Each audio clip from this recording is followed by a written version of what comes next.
नमस्कार, एसटिभी च्याटमा यहाँलाई हार्दिक स्वागत छ। म प्रकाश गिरी। एसटिभी च्याटको आजको अङ्कमा हामी चर्चा गर्नेछौँ अलिकति भू राजनीतिको बारेमा। प्रश्नहरू उब्जिरहेको छ। भारतसँग नेपालको समस्या परिरहेको छ ट्विन प्रकरणको कारणले। सँगै जोडिएको छ अनधिकृत रूपमा भारतले उडाएको हेलिकप्टर नेपालमाथि आएको के कारणले। एउटा सामान्य अनुमति पनि उसले लिन किन रुचाएन, सरकारले यसबारेमा प्रश्न गर्न किन ढिला गर्यो भनेर आम स्तरमा यसको विरोध भइराखेको छ। र ट्विन प्रकरणमा भएको करिब 38 दिनपछि बल्ल सरकारले कूटनीतिक नोट भारतलाई पठाएको छ र त्यहाँ गल्ती भएको छ, तिमीले क्षतिपूर्तिसम्म पनि तिर्नुपर्छ भनेर उसले कूटनीतिक नोट पठाएको छ। विलम्ब गरेर पठाउनुको पछाडिको कारण के, हामी त्यहाँ प्रवेश गर्नेछौँ। सँगै यो पठाइरहँदाखेरि समस्या नेपालको भारतसँग भइराखेको थियो, तर सरकारले चीनसँगको सिमानाको बारेमा अध्ययन गर्नको लागि भनेर कमिटी गठन गर्यो। यसको पछाडिको आशय के हो? प्रमुख प्रतिपक्षी दलको नेताको भनाइ ख्याल गर्ने भने कसलाई खुसी पार्नको लागि यो कमिटी गठन गर्यो, उहाँ प्रश्न गर्दै हुनुहुन्छ, सरकारले जवाफ दिनुपर्नेछ। त्यहाँ पनि हामी चर्चा गर्नेछौँ। र एमसिसी निकै ठुलो समस्याको विषय नेपालमा बनिराखेको छ। ल्याइएको थियो यो प्रोजेक्ट नेपालको विद्युतीकरणको सन्दर्भलाई लिएर। यसको आवश्यकता कति छ, यसको आवश्यकता कति छैन, सम्बन्धित निकायहरू मौनता साँधेर बसिरहेका छन्। तर यो खारेज गर्नुपर्छ, यो राष्ट्रघाती कदम हो, अमेरिकी सेना नेपालमा बुट बजार्न आइपुग्छ, यी कुराहरू अहिले नेपालमा चलिरहेका छन् अल्टरनेटिभ मिडियाहरूमा। यसको सारमा गएर हेर्दा के देखिन्छ? वास्तवमै यो आइपिएसको अङ्ग हो? प्रश्नहरू त्यहाँ उब्जिएको छ। र मूल प्रश्न चाहिँ यी तीन ठुला राष्ट्रहरूको नेपालमा जुन छाया देखिन थालेको छ, त्यसले नेपाल कतातर्फ जाँदैछ? वास्तवमै नेपाल यो बाटोतर्फ जाँदैछ, एउटा भिडन्तको अवस्था हुँदैछ, वा यो एउटा कृत्रिम वातावरण सिर्जना गरिएको? आजको अङ्कमा हामी यसमा अलिकति विस्तारपूर्वक छलफल गर्नेछौँ। हामीसँग कुराकानीको लागि आज स्टुडियोमा डाक्टर उमेश भट्टराई हुनुहुन्छ, सुरक्षा विज्ञको रूपमा परिचित, लामो समय नेपाली सेनामा सेवा गर्नुभएको व्यक्तित्व। डाक्टर साहब, यहाँलाई स्वागत छ। धन्यवाद। डाक्टर साहब, यहाँहरू अब तपाईँ त सेनामा काम गरेको मात्रै भएन, अध्यापन पनि गर्नुहुन्छ। तपाईँको अध्ययनले, तपाईँको अनुभवले अहिलेको नेपालको राजनीति, सत्ता राजनीति भनौँ, र बाहिर देखिएका किचोलोहरूलाई यसो निहालेर हेर्दाखेरि चाहिँ के भन्छ, कस्तो देख्नुहुन्छ तपाईँ? अब हाम्रो राजनीति अत्यन्त चाहिँ नि ध्रुवीकृत छ। ध्रुवहरू चाहिँ नि धेरै छन्, पोलराइज छ। त्यसको कारणले स्वार्थहरू पनि धेरै डेभिएटेड छन्, बाँडिएका छन्। र त्यो स्वार्थहरूको कारणले हामी चाहिँ नि धुमिल्छौँ र हाम्रो राजनीति एउटा लक्ष्य लिएर राष्ट्रिय हितलाई चाहिँ नि मुख्य केन्द्रबिन्दु मानेर हिँड्न सकेको अवस्था चाहिँ नि देखिँदैन। यो राजनीति ध्रुवीकृत छ भन्नु तपाईँले, कसका कारणले, कुन ध्रुवले, कुन चुम्बकले यिनीहरू तानिरहेको छ? होइन, यसमा मुख्य तान्ने चुम्बक भनेको त कि उत्तर हो कि दक्षिण हो कि चाहिँ नि समग्र अन्तर्राष्ट्रिय शक्ति अमेरिका हो। मुख्य यही तिनटाले खेलिरहेछन्। तर हामी कहाँ अलिकति यो युरोपियन युनियनको पनि चलखेल छ। किन भन्दाखेरि जुन किसिमले हाम्रो फेडरलिजम आयो, जुन किसिमले हामी धर्मनिरपेक्ष बन्यौँ, यी कुराहरूमा चाहिँ नि के भने इयुको ठुलो रोल छ। अब यी चाहिँ नि मुख्य प्लेयरहरू हुन् नेपालको राजनीतिमा। अहिले यी प्रमुख शक्तिहरू अमेरिका, भारत, चीन र तपाईँले इयु पनि जोड्नुभएको छ, युरोपियन युनियन पनि जोड्नुभएको छ। पश्चिमा ब्लकलाई एउटै ब्लकमा राखिदिने हो भने छिमेकी दुईवटा र पश्चिमा ब्लकलाई एउटामा राखिदिनु। यी तीनवटा नेपालमा जुन प्ले गरिरहेका छन् नि, अथवा यिनले यहाँका उपग्रहहरूलाई जसरी चाहिँ प्रभावित पारिरहेका छन् नि, त्यो प्रभावित पारिरहँदाखेरि, शक्तिहरूलाई आफूतिर तानिरहँदाखेरि यो जुन तानातानको अवस्था छ, हाम्रोमा चाहिँ को तानिएका छन्, कसरी तानिएका छन्? अब हाम्रा अहिलेको चाहिँ जो नेताहरू छन् अथवा दलहरू छ, यिनीहरूमा चाहिँ नि के भन्दाखेरि त्यो एकदमै डेप्थ भिजन चाहिँ नि छैन। सबै डेप्थ नलेजै छ। नलेज त अब डेफिनेटली एक्वायर गर्न सकिन्छ। सबै दलमा कि कुनै खास दलमा? हेर्ने हो भने सबै दलहरूमा त्यही किसिमको रोग छ। कमन रोग चाहिँ नि सबैमा छ जस्तो लाग्छ मलाई। सबैमा छ। तानिएका छन्। तानिएका छन् र चाहिँ नि के भन्दाखेरि आफू तानिएको महसुस कति गरेका छन् त्यो आफ्नै ठाउँमा होला। तर राजनीतिक दलको शक्तिको स्रोत भनेको त जनता हो नि डाक्टर साहब। हुनुपर्ने जनता हो, तर जनतालाई इन्स्ट्रुमेन्ट मात्रै बनाइयो, भोट ब्याङ्कको हिसाबले मात्रै हेरियो र जनताको चाहना, जनताको चाहिँ नि इन्ट्रेस्ट के हो त्यतापट्टि ध्यान दिएन। अहिले क्याटेगोरिकली कुरा गरौँ, अमेरिका प्रभावशाली हुँदाखेरि अथवा उसले तान्दाखेरि कसलाई कसलाई तान्छ र के प्रभाव पर्छ? अब उसको चाहिँ नि अहिले मेन यो साउथ एसियन रिजनमा मुख्य राइभलरी भनेको हुन त वर्ल्ड उसमै पोलिटिक्समै चीन नै हो। चीन उसको मुख्य राइभलरी हो भनेर उसले स्पष्ट किटानै गरिसक्यो। जस्तो अघि भर्खर यहाँले चाहिँ नि इन्डो पेसिफिक स्ट्राटेजीको कुरा गर्नुभयो, त्यसमा मेन राइभल चीनलाई नै मान्या छ हैन। र उसको चाहिँ नि के भन्दाखेरि यो एसियाको हिसाबले हेऱ्यो भनेदेखि जापान, त्यसपछि भारत र त्यसपछि अर्को चाहिँ नि अस्ट्रेलिया, यो चाहिँ नि 4वटा कन्ट्री जुन छन् मिलेर यो चाहिँ नि के भन्दाखेरि मेन क्वाड्रिलेटरल सेक्युरिटी डायलग भन्ने छ, त्यो अन्तर्गत चाहिँ नि यिनीहरू एक ठाउँमा उभिया छन्, जुन चाहिँ नि इन्डो पेसिफिक स्ट्राटेजीको मुख्य एउटा पार्ट हो। भारत त्यसमा छ। भारत त्यसमा छ। खास आइपिएस जुन भनिएको छ इन्डो पेसिफिक स्ट्राटेजी अन्तर्गतको, त्यो अन्तर्गतको एउटा पार्ट चाहिँ भारत हो। भारत हो। नेपाल हो कि होइन? अब नेपाललाई स्पेसिफिकल्ली क्याटेगोराइज गरिएको छैन। मैले आइपिएसको डकुमेन्ट पनि हेरेँ, त्यसमा चाहिँ नेपालको कहीँ पनि उल्लेख छैन। र मुख्य यो क्वाड भन्ने जुन छ त्यो क्वाडको चाहिँ नि के भने सदस्य राष्ट्रहरू यिनीहरू 4वटा हुन् र यिनीहरूले इन्फ्लुएन्स गर्छन् कसलाई भन्दाखेरि इन्डो पेसिफिक रिजनलाई।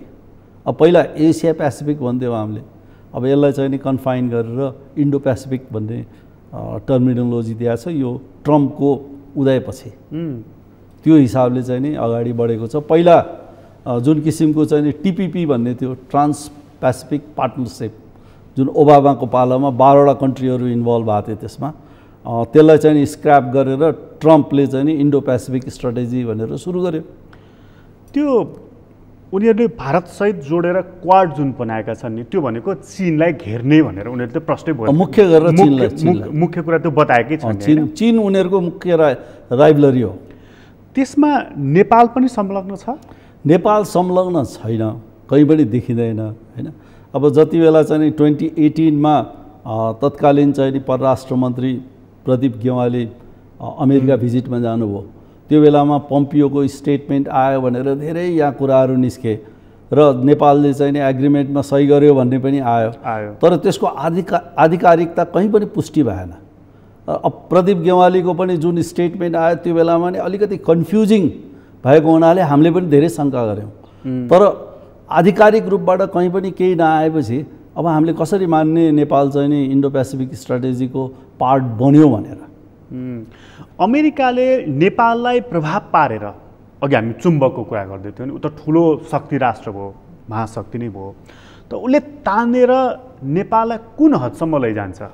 अब यसमा तानेर लानेमा चाहिँ नि हामीले हेर्दाखेरि 1947देखि जब हाम्रो दौत्य सम्बन्ध बन्यो त्यसपछि अमेरिकाले थ्रु प्रोक्सी वारफेयर भन्छ, प्रोक्सीहरूको माध्यमबाट नेपालमा चाहिँ नि खम्पाहरूलाई सपोर्ट गर्यो है। यो चाहिँ नि 1964 है सपोर्ट गरेर त्यसमा चाहिँ नि मुख्य सपोर्ट यो साउथ एसियाको उसमा चाहिँ नि सपोर्ट इन्डियाले पनि गरेको थियो है। यसमा एउटा सिआइएको पहिलाको एकजना प्रतिनिधिले किताबै लेख्नु भएको छ, ब्रुस रिडल भन्नेले है, जेएफके's फर्गटन क्राइसिस भन्ने, त्यो किताबमा स्पष्ट छ।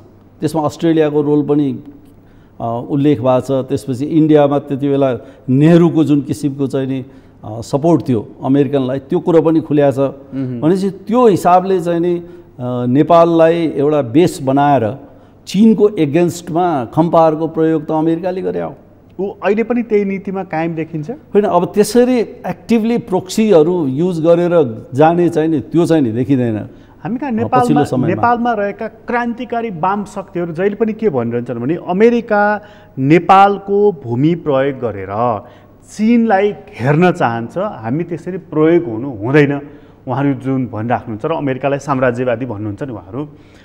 यो उहाँहरूको चस्माले हेर्दाखेरि जुन अमेरिकालाई दोषी देख्नुहुन्छ नि, र अहिले एमसिसीसम्म आइपुग्दाखेरि हो कि क्या हो, अमेरिकी बुट नेपालमा बजारिने पो हो कि सैनिकहरू हिँड्ने पो हो कि अमेरिकी, र जहाँ अमेरिकाले टेक्छ त्यो ध्वस्त हुन्छ। यो जुन अहिले आम जनमानसमा उठिरहेको कुरा छ र कतिपय बौद्धिक व्यक्तिहरू पनि यो कुराहरूलाई सार्वजनिक मिडिया मार्फत पनि बहसमा ल्याइरहेका छन्।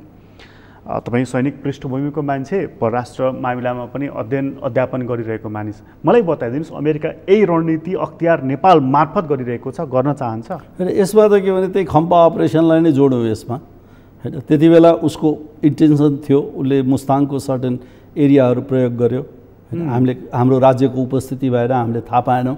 तर पछि गएर नेपाल आर्मी नै तिनीहरूको एगेन्स्टमा मुभ भयो, होइन? खम्पा 74मा चाहिँ नि नेपाल आर्मी नै मुभ भयो र गएर त्यसको मेन लिडरलाई नै टिङ्कर भन्ने एरियामा चाहिँ नि एम्बुसमा पारेर मारियो र उनीहरूको खम्पाको चाहिँ नि पुरै हात हतियारदेखि लिएर सबै सिज गर्यो नेपाल आर्मीले। त्यसलाई डिस्प्ले पनि गरेको थियो 30-31 सालतिर टुडी खेलमा मजासँग हामीले चाहिँ नि धेरै हात हतियारहरू त्यति बेला क्याप्चर गऱ्यौँ, मतलब खम्पाको चाहिँ नि ल्याउँ। अब त्यसले के मेसेज दिन्छ भन्दाखेरि नेपाल कुनै पनि राष्ट्रको निम्ति प्रयोग हुँदैन र हामी हुन दिँदैनौँ भन्ने त्यति बेलादेखिको मेसेज हो। त्यो चाहिँ स्ट्रङ मेसेज हो। तर यो 30को दशकको कुरा गर्नु, यो 30को दशकको कुरा हो। आज त हामी 70को दशकमा छौँ। डेफिनेटली। अब त्यसमा चाहिँ के भन्दाखेरि त्यसले मेसेज अमेरिकालाई पनि के दियो भने नेपालले कसैलाई पनि आफ्नो कन्ट्रीको आफ्नो टेरिटोरीलाई प्रयोग गरेर मित्र राष्ट्रहरूमा असर पार्न दिँदैन भन्ने मेसेज त स्ट्रङली गयो नि अमेरिकालाई। त्यसपछि अमेरिकाको चाहिँ नि के भने डेभलपमेन्टमा सपोर्ट भइरह्यो, पिस कोरदेखि लिएर विभिन्न उहरूमा चाहिँ युएसएआइडी पछि आयो, यिनीहरूबाट चाहिँ सपोर्टहरू हाम्रो डेभलपमेन्टमा सपोर्ट त अमेरिकाले गरि नै रह्यो, होइन? तर एक्टिभली खम्पाको जस्तो केस चाहिँ नि हामीले त्यसपछि कहिले पनि मोनिटर गरेनौँ।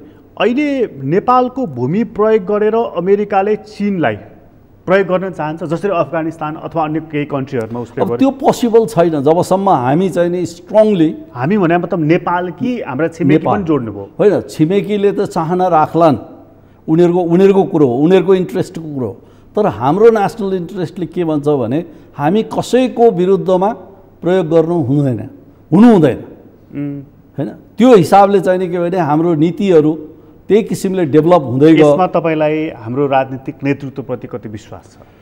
अब मलाई त्यति धेरै विश्वास त छैन, होइन? किन भन्दाखेरि उहाँहरूले धेरै मेडलिङ गर्नुहुन्छ, आज एउटा कुरा बोल्नुहुन्छ, भोलि अर्को कुरा गर्नुहुन्छ, काम र बोलाइमा सामञ्जस्यता छैन, त्यसले गर्दाखेरि अलिकति समस्याहरू छ। तर तपाईँले त्यसो भनिरहँदाखेरि एउटा कुरा ख्याल गर्नुपर्छ होला नि डाक्टर साहब, कि यसो बोलीमा हेऱ्यो भनेदेखि त हाम्रा नेताहरू भन्दा बढ्ता राष्ट्रवादी को होला र? कस्तो कडा कडा कुरा गर्नुहुन्छ, यसो सम्झनुहोस् त।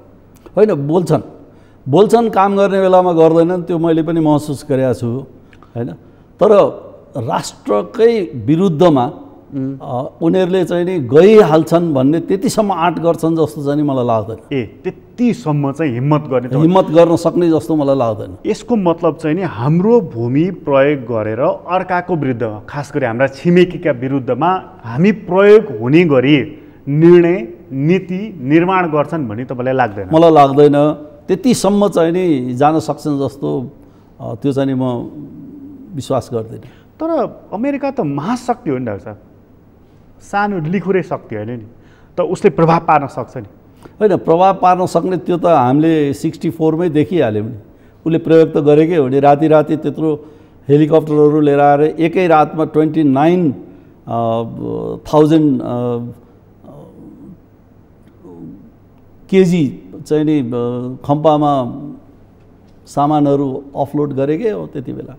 त्यो त जेएफ यो ब्रुस रिडेलको किताबमा उल्लेख छ, उनीहरूकै राइटरले लेखेको किताब हो, होइन? त्यो हिसाबले हेऱ्यो भनेदेखि अमेरिकाले नगरेको होइन, गर्न सक्दैन भन्ने पनि होइन, तर त्यसको वर्ल्ड उसमा मेसेज के जान्छ, होइन? र नेपालले चाहँदा नचाहँदै त्यसो गर्न खोज्यो भनेदेखि भोलि कन्फ्रन्टेसनको स्थिति आउँछ। कन्फ्रन्टेसन हुँदाखेरि अप्ठ्यारो त हामीलाई पर्छ नि। होइन, अप्ठ्यारो दुइटैलाई पर्छ, किनभने संसारलाई त उसले पनि त जवाफदेही हुनुपर्छ नि त। त्यसो हुनाले त्यतिसम्म निरीह भएर आउँदैन, ऊ त्यसरी चाहिँ भित्र छिर्न सक्दैन।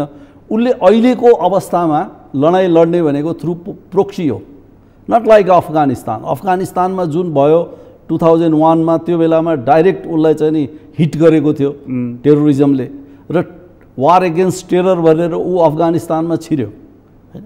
अब त्यसै गरेर चाहिँ नि आइएसआइएसको एगेन्स्टमा अथवा आइएसआइएलको एगेन्स्टमा ऊ चाहिँ नि इराक, इरान, सिरियामा पनि छिर्यो हैन। त्यसमा त रसिया पनि छिर्यो। अब चाइनिजले पनि नजानिदोसँग उसले हात हतियार सप्लाईहरू गर्ने गर्ने, त्यसमा चाइना पनि छिरिया छ हैन। मिलिटरीले छैन, त्यो अर्कै कुरो। तर यी कुराहरू हुँदाहुँदै हामीले अहिले के बुझ्नु आवश्यक छ भने उनीहरूले प्रोक्सीको माध्यमबाट चाहिँ नि डेफिनेटली खेल्न सक्छन् हैन। त्यसको निम्ति हामी तयार बस्नुपर्छ। होइन भनेदेखि लडाइँ नै लड्ने अथवा उसले चाहिँ नि पुरै फौज लिएर आएर यहाँ चाइनाको एगेन्स्टमा लड्नको निम्ति फौज कन्सन्ट्रेट गर्ने अनि लडाइँ लड्ने भन्ने त्यति पोसिबल हुँदैन। हामी पनि त्यसरी चाहिँ नि टोटल ओभररन हुने किसिमले हामी पनि बसेका छैनौँ र संसारमा त्यस्तो किसिमको अवस्था पनि अहिले सृजना भएको छैन। त्यसरी आइ नै हाल्यो रे अमेरिकी फौज भने पनि रोक्न सक्ने ताकत हामीसँग कहाँ छ र? होइन, हामीसँग ताकतको कुरो होइन, हामी डिटर गर्न सक्छौँ है। कुनै पनि राष्ट्रले अहिले अमेरिकालाई टोटल्ली चाहिँ नि 1-to-1 लडाइँमै म विजय गर्छु भनेर त उसको जुन किसिमको टेक्नोलोजी डेभलप भएको छ र जुन किसिमको वार उहरू चाहिँ नि वेपनहरू छ, त्यो अनुसारले त हामी नसकौँला।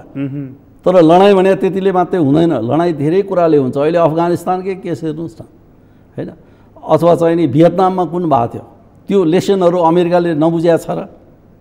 त्यसै हुनाले कुनै पनि राष्ट्रलाई टोटल म चाहिँ नि त्यसको नीतिलाई अवमूल्यन गर्छु, म चाहिँ नि म्यासेकरै गर्छु भनेर ठुलो राष्ट्र त्यसरी आउँदैन, उसले प्रोक्सी थ्रु आउने हो। यो हामीले अमेरिकाको कुरा गऱ्यौँ। एकछिनपछि म फेरि अर्को प्रसङ्गमा जोडौँला। अहिले भारतको अर्को चाहिँ ग्रह छ नि त होइन, साह्रै धेरै प्रभाव पारिरहन्छ नेपाललाई। अमेरिकाले पार्न सक्ने प्रभावको हामीले थेग्नुपर्ने अथवा भोग्नुपर्ने असरको बारेमा हामीले चर्चा गऱ्यौँ। भारतको सन्दर्भमा चाहिँ पछिल्लो काण्ड बनेको छ यो ट्विन काण्ड, दार्चुलाको, जयसिंह धामीको। त्यसपछि त्यो केस सेलाएकै थिएन, उसले चाहिँ हाम्रो ब्यारेकको माथि चाहिँ हेलिकप्टर उडाएको आएको गएका कुराहरू सार्वजनिक भए। सरकारले दार्चुला काण्डमा चाहिँ बल्ल बल्ल बल्ल बल्ल बल्ल एउटा चाहिँ डिप्लोमेटिक नोट पठाएको छ। भारतले नेपालमा कुन हदसम्मको असर पार्छ डाक्टर? होइन, हामीले चाहिँ के भने हाम्रो सम्पूर्ण अहिले चाहिँ नि भारतसँगको रिलेसन 1950 को ट्रिटीबाट गाइडेड छ। अब 1950 को ट्रिटीलाई हामी बदल्न चाहन्छौँ, हामीले बदल्ने आशय पनि व्यक्त गरिसक्यौँ। हामीले इपिजी पनि गठन भयो। हामी साँच्चैकै चाहन्छौँ? हामी चाहन्छौँ। नचाहने भइदिएको भए हामीले चाहिँ त्यो इपिजीको निम्ति गठन, इपिजी टिम गठन गर्नको निम्ति हामी किन अगाडि बढ्थ्यौँ र हामी चाहिँ नि के भन्दाखेरि त्यसमा किन चाहिँ नि हामी यसरी लगनशील भएर लागिरहन्थ्यौँ भनेपछि त्यसलाई बदल्न नसक्नु अथवा भारतले त्यसलाई बदल्न नचाहनु, त्यसमा हाम्रो पनि कमजोरी छ। किन भन्दाखेरि त्यही ट्रिटीमा एउटा प्रावधान के छ भने 1 वर्षको नोटिसमा त्यो ट्रिटीलाई स्क्रैप गर्न सकिन्छ। भनेपछि उसले त्यो गर्नै चाहँदैन भनेर भन्छ भने हामीले चाहिँ 1 वर्षको नोटिस दिएर त्यसलाई क्लियर गर्न सक्थ्यौँ। हामी त्यसो गर्दाखेरि हामीलाई फाइदा हुन्छ कि? किन फाइदा बेफाइदाको त्यो एनालाइसिस हामी छुट्टै गरौँला। पहिला त के भने हाम्रो राष्ट्रिय हित, हाम्रो राष्ट्रिय चाहिँ नि अखण्डता, हाम्रो चाहिँ नि फ्रिडम, हाम्रो इन्डिपेन्डेन्स, यसको चाहिँ नि हामीले लेखाजोखा गर्ने हो। त्यसो गर्दाखेरि त्यो हाम्रो इन्डिपेन्डेन्समा सबैभन्दा ठुलो समस्या भनेको ओपन बोर्डर हो डाक्टर? होइन, इन्डिपेन्डेन्समा ओपन बोर्डरै हो भनेर त म भन्दिनँ। धेरै कुराहरू छन् त्यहाँ। किन भन्दाखेरि त्यो ट्रिटीको 10वटा चाहिँ नि आर्टिकलहरूमा धेरै कुराहरू व्याख्या भएको छ। त्यसमा हतियार किनबेचदेखि लिएर हाम्रो चाहिँ नि प्रोपर्टी राइटहरूदेखि लिएर होइन, अब यी ओपन बोर्डरदेखि लिएर यावत कुराहरू, धेरै कुराहरू छन्। त्यही 10वटा बुदाले चाहिँ नि समावेश गर्छ। भारतले सक्यो भनेदेखि नेपाललाई केसम्म गर्न सक्छ डाक्टर? होइन, उसले त इकोनोमिक ब्लकेट लगायो। हैन, पटक पटक लगाएको छ। भनेपछि इकोनोमिक ब्लकेट गर्नु भनेको त्यो युद्ध समान नै हो। किन भन्दाखेरि इकोनोमिक ब्लकेट त्यो लगाउने, बन्द गर्ने, एकतर्फी रूपबाट गर्ने हैन। जबकि चाहिँ उनीहरूलाई राम्ररी थाहा छ हामीसँग चाहिँ पेट्रोलियमको सोर्स अरू छैन, हामीले अरूसँग चाहिँ खासै त्यस्तो अब जस्तो चीनसँग हामीले प्रोटोकल, ट्रेड एन्ड प्रोटोकल उसमा चाहिँ नि सही गऱ्यौँ, तर भए पनि त्यति सहज रूपबाट चीनसँगको व्यापार हाम्रो अगाडि बढिरहेको छैन, बढेको छैन। त्यो अवस्थामा हाम्रो चाहिँ नि लाइफ एन्ड डेथको सवाल भइरहेको अवस्थामा त्यसरी चाहिँ नि आर्थिक नाकाबन्दी लगाउनु भनेको युद्ध स्तरकै हो। त्यसलाई युद्धभन्दा तल मान्न मिल्दैन। भनेपछि त्यो त पटक पटक लगाइएको छ नि हामीलाई। यसको मतलब हामीले उसलाई मित्र शक्ति जुन भनिरहेको छौँ नि, त्यो शब्द मित्र चाहिँ अब प्रयोग गर्नु होइन। मित्र शक्ति भन्नाले के भने जबसम्म उसको स्वार्थ मिल्यो मित्र भयो, जब उसको स्वार्थ मिलेन मित्र भएन। हाम्रो स्वार्थको त कसले महत्त्व दिएको छ र? हाम्रो स्वार्थ त के भन्दाखेरि हामीले आफ्नो जनतालाई सहज तरिकाले बाँच्ने वातावरण बनाउने, यो मुलुकलाई विकास गर्ने, यो मुलुकको चाहिँ नि सार्वभौम सत्ता, इन्डिपेन्डेन्स, फ्रिडमलाई प्रमोट गरिराख्ने, यसलाई रेस्टोर गर्ने, प्रिजर्भ गर्ने, यी कुराहरूमा हामी आफै चाहिँ नि हाम्रै नेताहरू त्यति सिरियस छैनन् भने यसमा भारत के सिरियस हुन्छ? भारत नेपालसँग के चाहन्छ? भारत नेपालसँग के चाहन्छ मुख्य भन्दाखेरि उसको मार्केट यहाँ बनिरहोस्, यहाँ चाहिँ नि सामानहरूको सप्लाई भइरहोस्, हामी अरू कतैतिर नहेरौँ, मेनली चीनतिर नहेरौँ, हामी पूर्ण रूपबाट भारतमै चाहिँ नि डिपेन्डेन्ट हौँ हैन, र उसको गुणगान हामी सधैँ गाइरहौँ।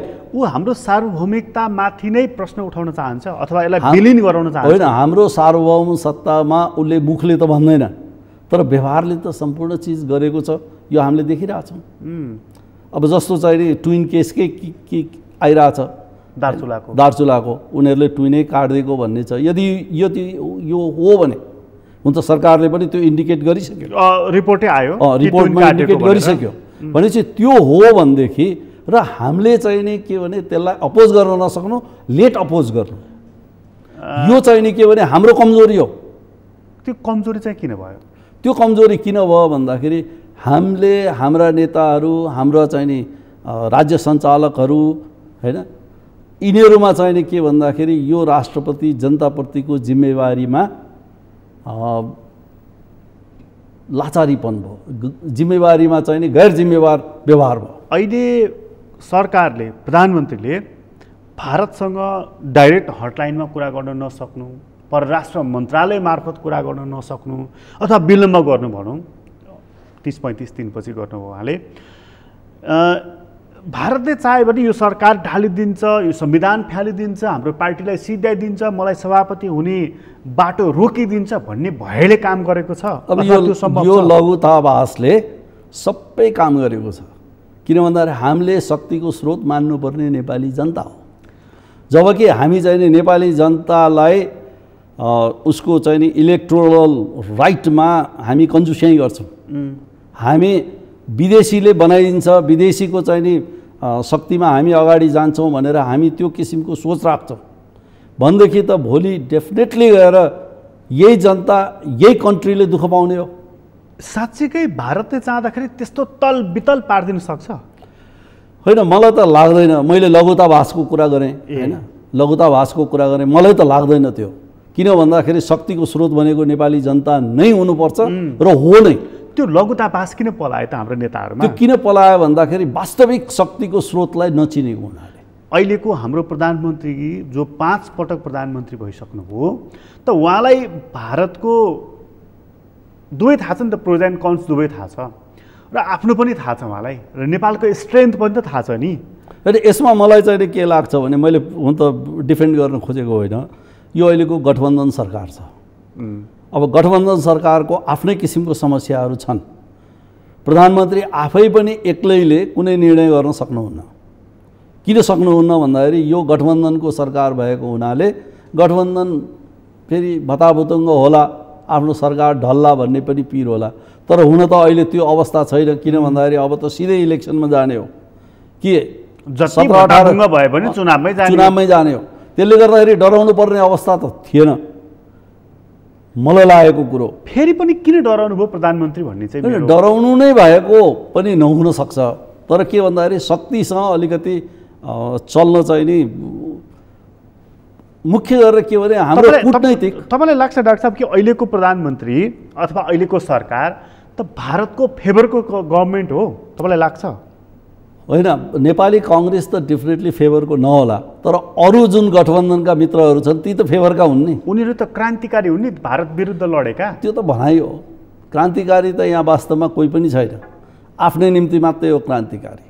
अहिले हेर्ने हो भनेदेखि समस्या हाम्रै नेताहरूमा छ र उनीहरूले नै कुनै काम गर्न दिँदैनन्। उनीहरूको स्वार्थ यति हावी हुन्छ, त्यो स्वार्थको कारणले उनीहरूले चल्न दिँदैनन्। र अहिले मलाई जहाँसम्म लाग्छ अहिलेको प्रधानमन्त्रीलाई त्यसरी डराएर हिँड्नुपर्ने अवस्था छैन। उहाँले विश्वासको मत लिइसक्नु भएको छ।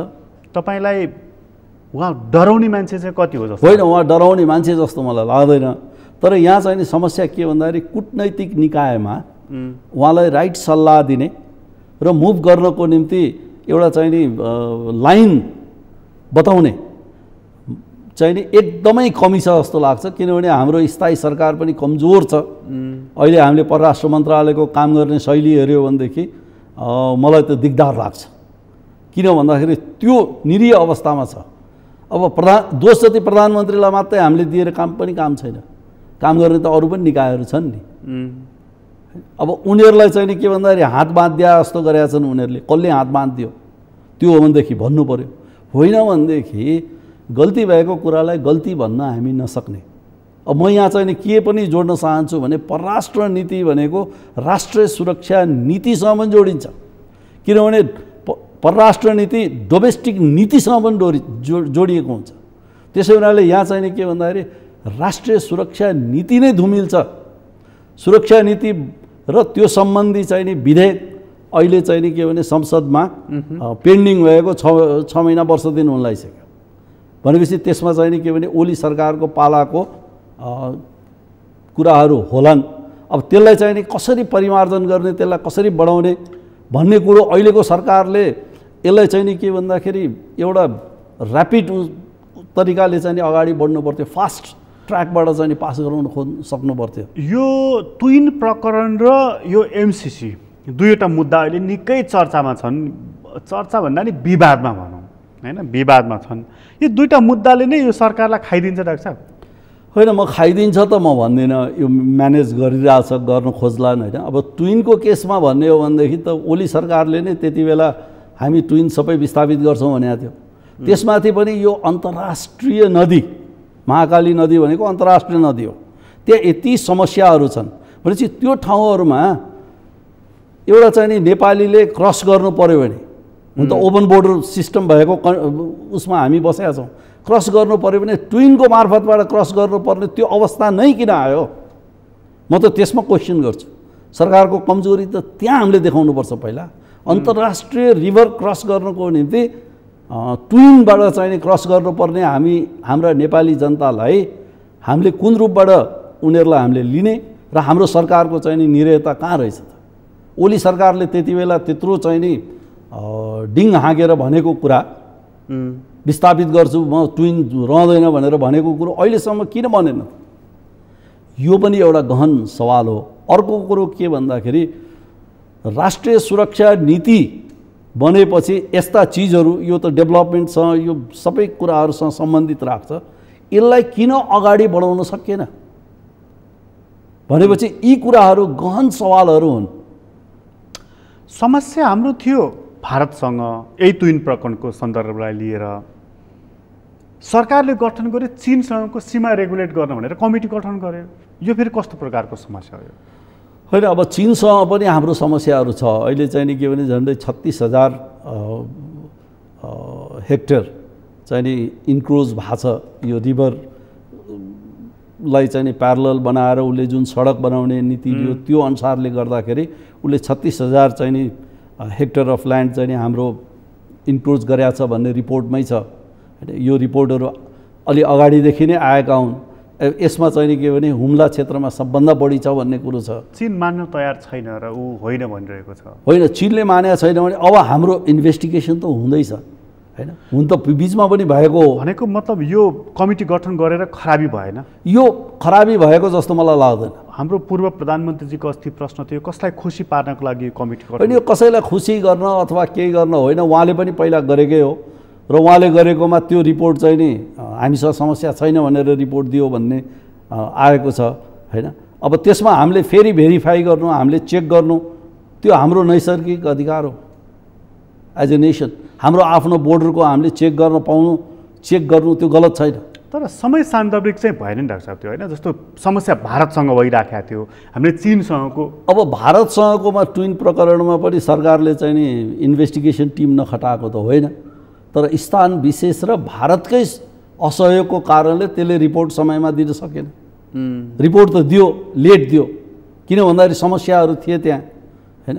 त्यो दार्चुला त्यो इलाका कति विकट छ भन्ने कुरा हामीले राम्ररी पहिला त्यो बुझ्नु आवश्यक छ।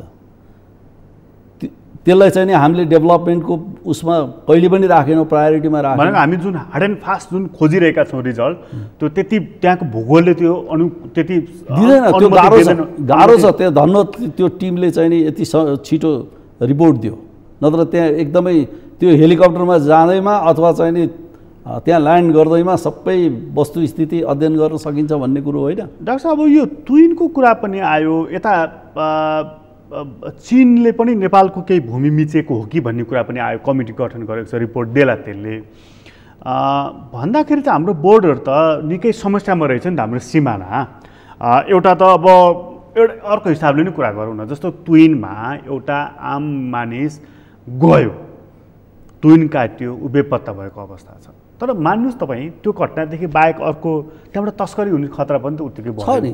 मतलब विभिन्न आयामबाट हेर्न सकियो नि, ज्यान गुमेको घटनामा हाम्रो सरकारले लिनुपर्ने तयारीता किन ढिला गर्यो भन्ने प्रश्न त छँदैछ, त्यो त जल्दो बल्दो छँदैछ। यस हिसाबले हेर्ने हो भनेदेखि त बोर्डरमा त हामीले सेक्युरिटी फोर्स त उत्तरतर्फ पनि दक्षिणतर्फ पनि खटाउनु पर्ने बेला त भइसकेको छ। त्यो त खटाउनु पर्ने अति नै आवश्यक थियो। अहिले अलिकति प्रायोरिटी दिएर खटिएको छ, नखटेको होइन।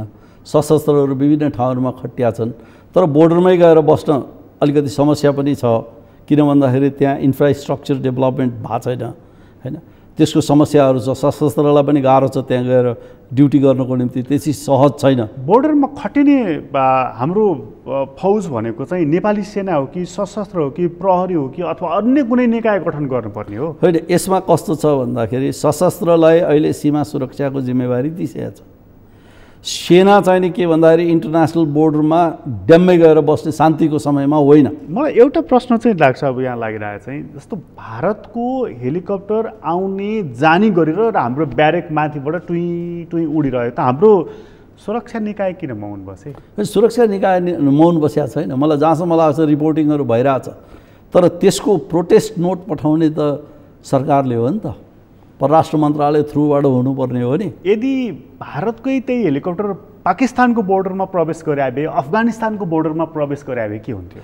होइन, प्रवेशै नगर्ने भन्ने होइन, प्रवेश हुन्छ। सहज अवस्था छ भने त्यसको रिपोर्टिङहरू हुँदैन होइन। कतिपय ठाउँहरूमा रिपोर्टिङ नभएका पनि मैले महसुस गरेको छु। कतिपय ठाउँमा त हेलिकप्टर खसालिदिएका रिपोर्ट पनि त हामीले आउँछ। त्यो होस्टिलिटिज भएको बेलामा अथवा सिचुएसन टेन्स भएको बेलामा झार्दिन पनि सक्छ है, तर त्यो नेपालले झार्दैन भन्ने उसलाई विश्वास छ, किन भन्दाखेरि उसले त पेलिरहेछ नि त। त्यो पेलिरहेको कारणले उसले चाहिँ नि सधैँभरि गरिरहेको इन्क्रोचमेन्ट अहिले पनि केही खास फरक पर्दैन भनेर गरिदियो उसले। त्यस्तो हेलिकप्टर के कारणले आउँछन्, के उद्देश्यले आउँछन्? त्यो चाहिँ नि कस्तो हुन्छ भने दार्चुला यदि तपाईँ जानु छ भने उतापट्टि धारचुला छ, यतापट्टि दार्चुला छ होइन। अब धारचुलामा आएको हेलिकप्टर छ भनेदेखि उसले त्यो प्रोसिजरल टर्निङ लिनुपर्ने हुन्छ। त्यो माउन्टेनमा ढ्याक्कै आएर हेलिकप्टर चाहिँ नि सर आएर बस्ने भन्दा पाइलटलाई सहज के हुन्छ भने उसले बिस्तारै डिसेन्ट गर्दै उसले चाहिँ नि मिलाएर एउटा डिटुर लिएर अनि ल्यान्ड गर्नु सजिलो हुन्छ उसलाई। त्यो इन्डियन पाइलटलाई मात्रै होइन, हाम्रोलाई पनि हुन्छ। त्यो हाम्रोमा पनि जान्छ। हाम्रो पनि जाँदाखेरि हाम्रो पनि मानिलिउँ दार्चुला पुग्यो हाम्रो हेलिकप्टर भने धारचुलाको राउन्ड लाएर एउटा चक्कर लिन सक्छ, त्यो अवस्था आउन सक्छ। त्यो अन्डरस्ट्यान्डिङ हो। उसले दिन्छ अनुमति? उसले नदिएको पनि छैन। मलाई जहाँसम्म लाग्छ त्यस्तो किसिमको होस्टिलिटिज हाम्रोमा छैन। जबसम्म अवस्था सहज हुन्छ त्यति बेलासम्म कुनै समस्या हुँदैन। जस्तो इन्डिया पाकिस्तानकै हामीले कुरा गऱ्यौँ भने इन्डिया पाकिस्तानका बोर्डरहरूमा बस्ने आर्मीहरू एकअर्कासँग खुसियाली पनि बाँड्छन्, सधैँ बन्दुक तेल सार्दा बस्दैनन्। त्यो चाहिँ नि समस्या होइन जबसम्म अवस्था मिलेको अवस्थामा। अब अहिले त एकदमै स्थिति बिग्रिरहेको, अहिले हाम्रो एकदम टेन्स अवस्था थियो नि त, त्यो बेलामा उसले हेलिकप्टर ल्याउनु भनेको हाम्रो यताको स्थितिको बारेमा मूल्याङ्कन गर्नको लागि हुनसक्छ। अब त्यसमा हामीलाई चाहिँ नि असहज भयो, जस्तो हाम्रो आर्मीको पोस्टहरूलाई असहज भयो भने उसले रिपोर्ट गर्छ आफ्नोबाट। अब अहिले जुन डिप्लोमेटिक नोट पठायो हाम्रो सरकारले त भारतले ओहो बाबा गल्ती भएछ ल तिम्रो क्षतिपूर्ति पनि दिन्छु यो पनि दिन्छु भन्छ त? भन्नुपर्छ, भन्न सक्छ, प्रोटेस्ट त गर्नु पऱ्यो नि त। भनेन गल्ती भएपछि प्रोटेस्ट गर्नु त जायज छ। हाम्रो सरकारले त्यसरी खुट्टा टेक्छ, उसलाई खुट्टा टेकाउनु होइन, टेक्यो भने हाम्रो स्वाधीनता, हाम्रो चाहिँ नि इन्डिपेन्डेन्स, सोभराइन्टीको अनर हुन्छ। टेकेन अथवा चाहिँ नि त्यसलाई कम्प्रोमाइज गर्यो, सरेन्डर गर्यो भनेदेखि हाम्रो राष्ट्रियता, हाम्रो चाहिँ नि नेसनल इन्टिग्रिटी त्यसमा चाहिँ नि कुठाराघात हुन्छ। हामीले बुझ्नुपर्ने त्यसरी हो। त्यही भएर परराष्ट्र मन्त्रालयले डिफेन्सबाट अथवा चाहिँ आफ्नो सिस्टमबाट आएको त्यस्तो किसिमको चाहिँ नि रिपोर्टहरू छ, प्रोटेस्ट छ भने त्यसलाई भारत समक्ष पेश गर्नुपर्छ। डाक्टर साहब, चीनको इन्ट्रेस्ट चाहिँ नेपालमा के छ? चीनको इन्ट्रेस्ट त सबभन्दा नेपालमा एक चीन पोलिसीलाई मानिरहोस्। त्यो त हामीले मानि नै रहेछ नि। होइन, त्यसमा मानिरहेछ, तर हुबहु मानोस्, अक्षरश मानोस्, होइन। त्यसपछि तिब्बतको केसमा चाहिँ नि नेपालले कुनै वेस्टर्नरहरूको इन्ट्रेस्टमा काम नगरिदियोस्, होइन। तिब्बतलाई चाहिँ नि अटोनोमस रिजन जुन मानेको छ त्यसलाई प्योरली इन्ट्रिगल पार्ट भनेर मानिदियोस्, होइन। अनि यहाँबाट जुन ट्राभल एडभाइजरी लिएर वेस्टर्न कन्ट्रीहरूमा जान्छन् टिबेटियनहरू, तिनीहरूको चाहिँ नि के भन्दाखेरि बोर्डरमा रोकिदियोस्, तिनीहरूलाई चाहिँ नि बाहिर जान नदियोस्।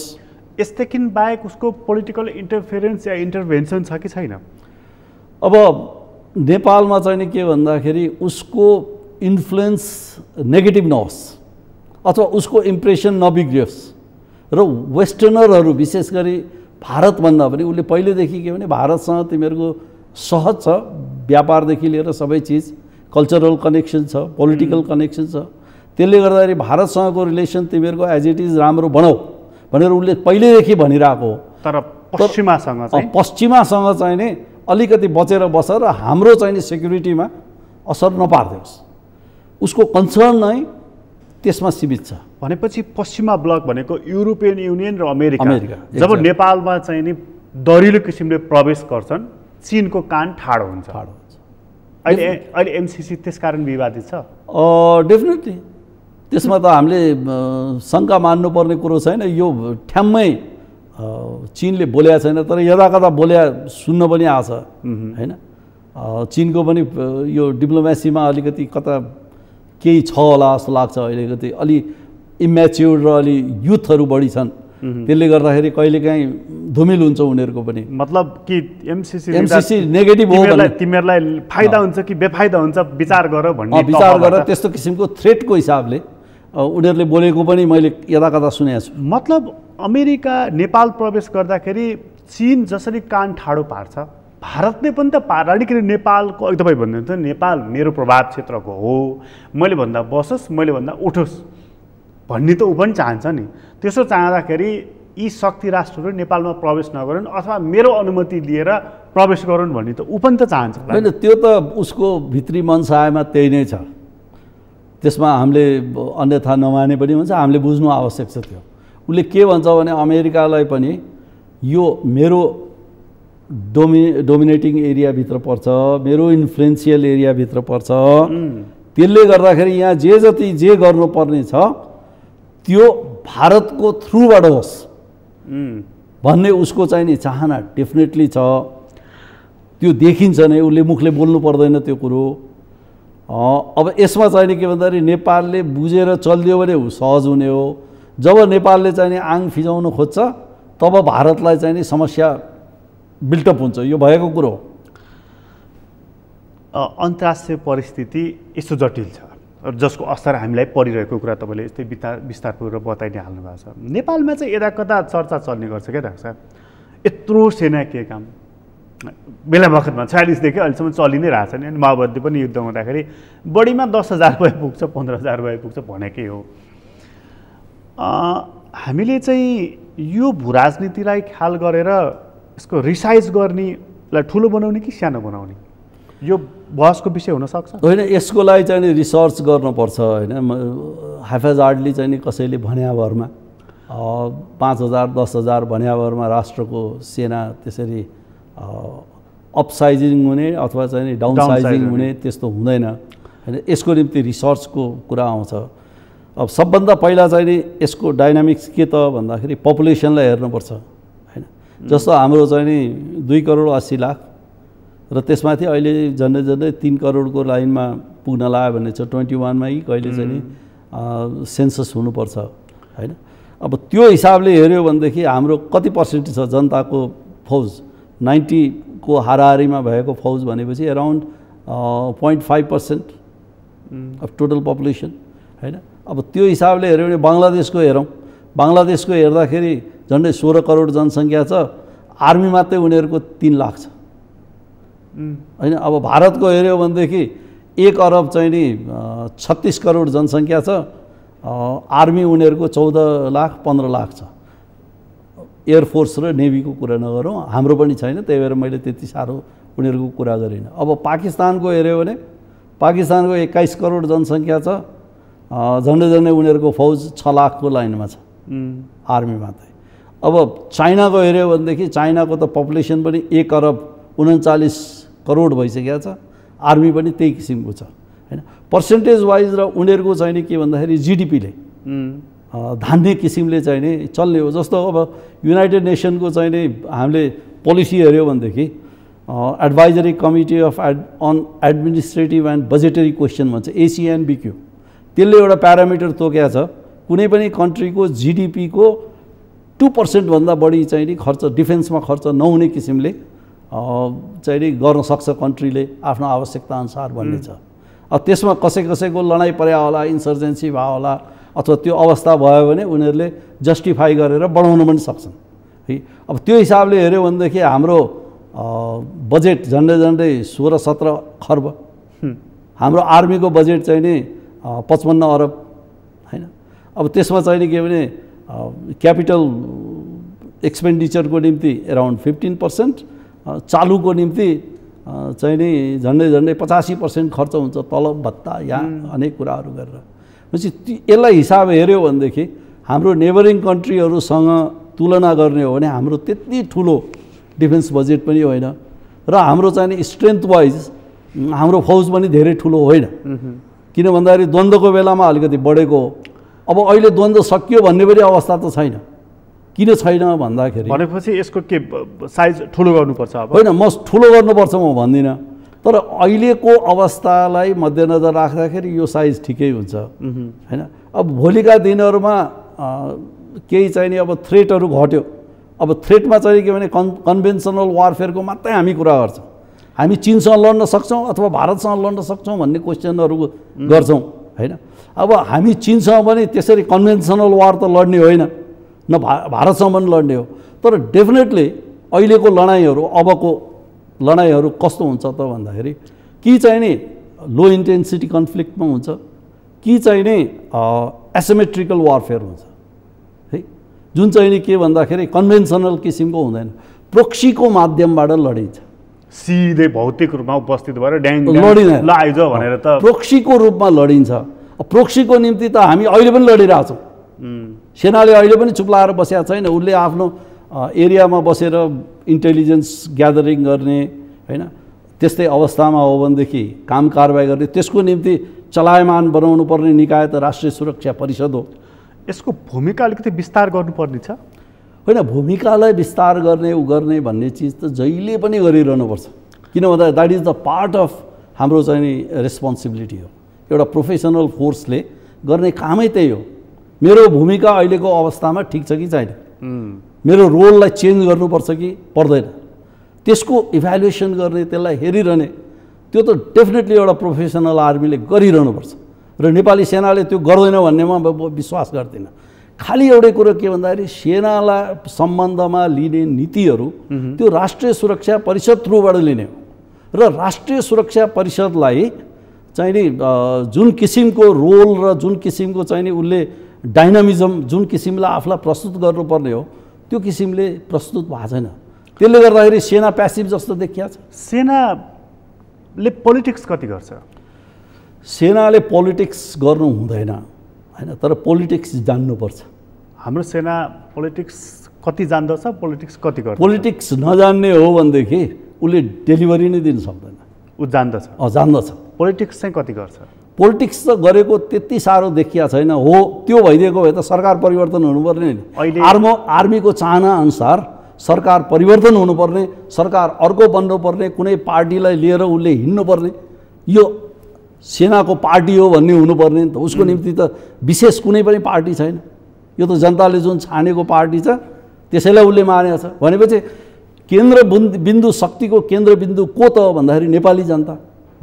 नेपाली जनताले जसलाई छान्यो त्यसलाई नेपाली सेनाले मान्यो भनेपछि यो कुरो हामीले कहिले पनि बिर्सनु हुन्न। हामी बेला बेलामा भन्छौँ सेनाले राजनीति गर्छ भनेर। हो, बेला बेलामा यो पनि भनिन्छ कि सेनाले राजनीति गरोस् र उसले चाहिँ नि सत्तामा हात हालोस् भनेर एक किसिमको मानिसहरू जुन भनिरहेका छन्। यो भोलि गर्न खोज्यो भने हामी पाकिस्तानको जस्तो फ्रजाइल हुन जान्छौँ। सेनाको त्यो इन्ट्रेस्ट देख्नुहुन्छ? सेनाको त्यो इन्ट्रेस्ट छैन। अरू कन्ट्रीमा जस्तो सेनाको इन्ट्रेस्ट छैन। जस्तो पाकिस्तानको केसमा हेऱ्यो भने आर्मीका जनरलहरू राष्ट्रपति पनि भए। परवेज मुशर्रफको केस हेर्नुहोस् अथवा चाहिँ त्योभन्दा अगाडि जियाउल हकको केस हेर्नुहोस् अथवा त्योभन्दा अगाडि याह्या खाँको केस हेर्नुहोस्, यिनीहरू पाकिस्तानको केस जस्तो हुन्छ। तर हाम्रो आर्मीमा त्यो किसिमको एउटा चाहिँ नि महत्त्वाकांक्षा छैन। हाम्रो आर्मीमा हाम्रो जेनरलहरूमा हाम्रो ट्रेनिङहरू, हाम्रो जुन किसिमको ग्रुमिङहरू छ, जुन हाम्रो लोयल्टी छ, यिनीहरू हेऱ्यो भनेदेखि नेपाली सेना विशुद्ध नेपाली जनताको इच्छा आकाङ्क्षा अनुसार चल्ने बाहेक अर्को कुरो छैन। अब यो दललाई किन मान्यो भन्दाखेरि नेपाली जनताले मानेको हुनाले उसले मान्यो। दल अब नीति त राजनीति भने त माउ नीति भन्छ नि, सबै नीतिको मूल नीति भन्छ नि। हाम्रो राजनीति र हाम्रो राजनीतिक कर्मीहरू चाहिँ कति नेसनल इन्ट्रेस्टमा काम गर्छन्? गर्दैन। उनीहरूले नेसनल इन्ट्रेस्टमा काम गर्ने भइदिएको भए अहिले त्यो ट्विन केसमा हाम्रो चाहिँ नि लिने लाइन अलिकति फरक भइसक्थ्यो। यसको निम्ति परराष्ट्र मन्त्रालयले त्यो नोट पनि अलि छिटै पठाउँथ्यो र त्यो किसिमले हाम्रो दिल्लीको राजदूतावास पनि त्यही किसिमले मुभ हुन्थ्यो। भनेपछि यो त मुभ भएको देखिएन। परराष्ट्र मन्त्रालयलाई त अहिले गृह मन्त्रालयले तिमी नोट पठाऊ भनेर हिजो कि अस्ति मात्रै पठायो। त्यसपछि अहिले चाहिँ नि भारतलाई नोट पठाउने काम भयो भनेपछि इट इज टु लेट। यस्तो लेट गर्नु भनेको पोलिटिसियनहरूको विल पावरमा कमी छ भन्ने कुराको इन्डिकेसन हो। यसको मतलब यो प्रायोरिटीको विषय नपरेको कि अलिकति काम गर्ने दिशा प्रायोरिटीको विषय नै नपरेको त म भन्दिनँ होइन। त्यतिसम्म यिनीहरूलाई चाहिँ ब्लेम लगाउनु त्यति उपयुक्त हुन्न। तर दिशा लिन नसकेको, कसरी जाने भन्ने चिजमा उनीहरूको कोअर्डिनेसन नभएको। यसमा डाक्टर साहब एउटा कुरा जोडिएर आउँछ नि, जस्तो चाहिँ खास गरी भारतसँग जोडिएर आउने कुरामा चाहिँ भारतले नेपालको यो 62-63 को आन्दोलन र त्यसका उपलब्धिहरू मानिसहरू भन्छन् कि पोलिटिकल कोर्स चाहिरहेको छ। किन हिजो परिवर्तन गराउन भूमिका खेल्ने काङ्ग्रेस आई थियो इन्डियामा, अहिले त्यो उसमा छ, साइड लाइनमा छ।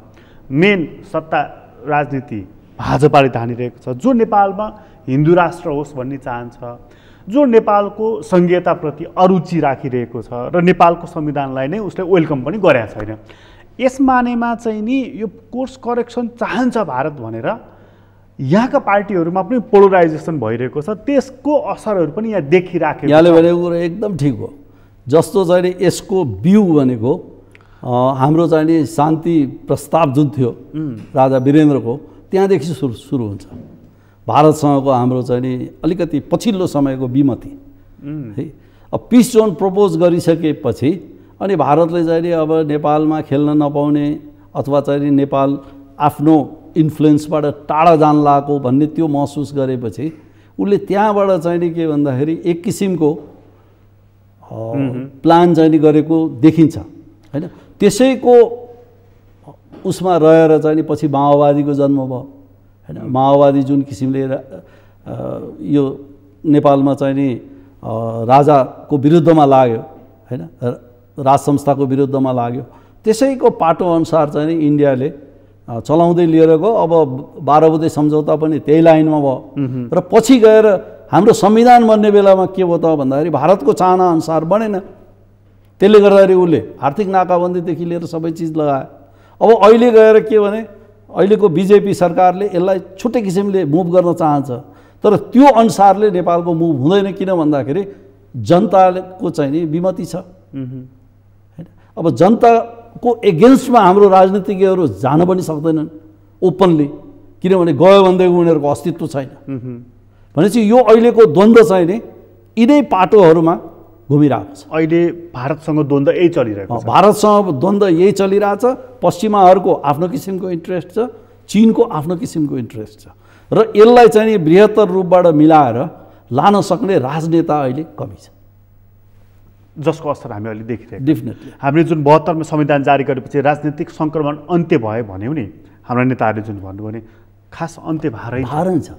त्यो भइदिएको भए त अहिले शान्तपूर्ण तरिकाले मुलुक अगाडि बढ्नुपर्ने नि त, त्यो त भइरहेको छैन। आजकै मितिमा आज जसरी नेपाल चलिरहेको छ, हाम्रा राजनीतिक कर्मीहरू चलिरहेका छन्, यसरी हिँड्दै जाँदा कहाँ पुगिन्छ डाक्टर? अब यसले त हामीलाई फ्रजिलिटीतिर लैजान्छ हैन, भद्रकोलतिर लैजान्छ र भद्रकोल बढ्दै बढ्दै बढ्दै गएर यसलाई हामीले ट्र्याकमा लिएर आयौँ, मिल्यो अथवा सद्बुद्धि आयो भने यो फेरि रिभाइभ पनि भएर जान सक्छ। भएन भनेदेखि त फेरि हामी हुने फेल्ड स्टेटै हो, फेल्ड स्टेट हो। त्यो अवस्थामा अब रोल फेरि कसको आउँछ भन्दाखेरि नेपाली जनताकै रोल आउँछ। नेपाली जनताले कस्तो चाहन्छ। अहिले दृष्टान्त हामीले अफगानिस्तानलाई लिउँ न। अफगानिस्तान फ्रजाइल भयो हैन, कसैले पनि चाहेन, इभन अमेरिकाले पनि ओन गरेन उसको स्टेट क्यापेसिटी डेभलप गर्नको निम्ति, स्टेट बिल्डिङको निम्ति अमेरिकाले पनि खासै केही गरेन। 2-4 जना चाहिँ नि आफ्ना मान्छेहरू लिएर आयो, राष्ट्रपति बनायो, जसले छोडेर हिँडिदिसक्यो। अब फेरि कन्ट्री कसको हातमा गयो? तालिबानको हातमा गयो, जसलाई चाहिँ नि हामी के मान्छौँ भन्दाखेरि they are more radical, more extremist र उनीहरूको ब्याकग्राउन्ड टेरोरिजम बेस हो भन्ने छ। अब अहिले महिलाहरूले चाहिँ नि आन्दोलन सुरु गरे त्यहाँ, महिला अधिकार भएन भनेर। भनेपछि अब उसमा तालिबानले आफ्नो चाहिँ नि आफूलाई मिलाउन सक्यो, आफूलाई सुधार्यो भनेदेखि डेफिनेटली रिभाइभ गर्ला। होइन भनेदेखि त Afghanistan will again go to खाल्डोमा जान्छ। हाम्रो पनि त्यही अवस्था मिल्यो। एउटा आवधिक निर्वाचन, अलिकति लोकतान्त्रिक संस्कार पार्टीहरूले अवलम्बन गरे, एउटा बाटो भयो। अन्यथा नेसन स्टेटको जुन कन्सेप्ट थियो युरोपबाट सुरु भएको, त्यो नेसन स्टेटको कन्सेप्ट चाहिँ नि हामीले हुबहु राम्रोसँग मिलाउन सक्यौँ र यो राज्यलाई चाहिँ नि जनता सेन्ट्रिक पोलिटिक्स चाहिँ नि मुभ भयो भनेदेखि डेफिनेटली हामी रिभाइभ गर्छौँ। डाक्टर साहब यहाँलाई धेरै धेरै धन्यवाद। हस्, आदरणीय दर्शकबिन तपाईँलाई पनि धन्यवाद। आज हामीले कुराकानी गरेर डाक्टर उमेश भट्टराईसँग। उहाँसँगको कुराकानी अहिलेलाई यति नै। एसटिभी च्याटबाट म प्रकाश गिरीलाई बिदा दिनुहोस्। सगरमाथा टेलिभिजन हेर्दै गर्नुहोला।